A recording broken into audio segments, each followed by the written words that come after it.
We're Toadworx. We develop night vision tactical accessories and hardware for civilians and law enforcement.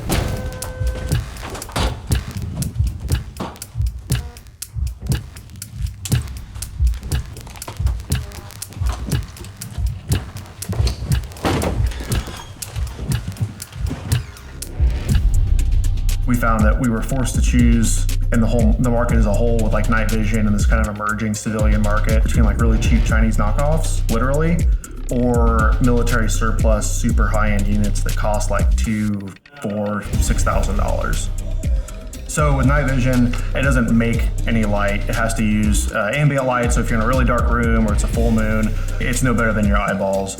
What most laser aiming modules do is they emit a single laser beam that shoots a point into space, and that's where your bullet goes. In conjunction with that, there's a infrared flashlight that only you, using night vision, can see that creates the ambient light so that you both have the positive identification of whatever you're trying to look at, but then also the ability to precisely point that bullet where it needs to go. You know, Groover as a team, the ACCEL kind of program, the way they ran it, like, it wasn't just the money. Again, it was like this system of systems that really like let us run it what felt like Mach 2. We wouldn't be as far without having access to the Maker Lab.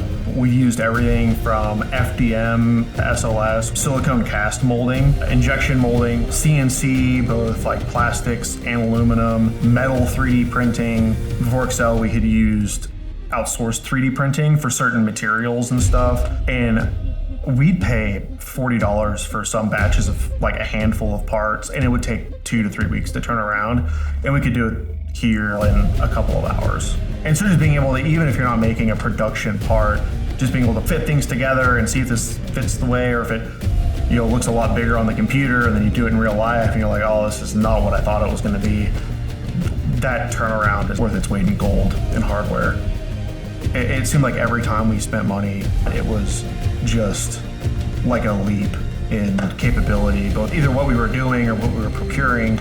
The Maker Lab and then the support that we had around Groover itself was like a huge force multiplier for everything we got to do with the money.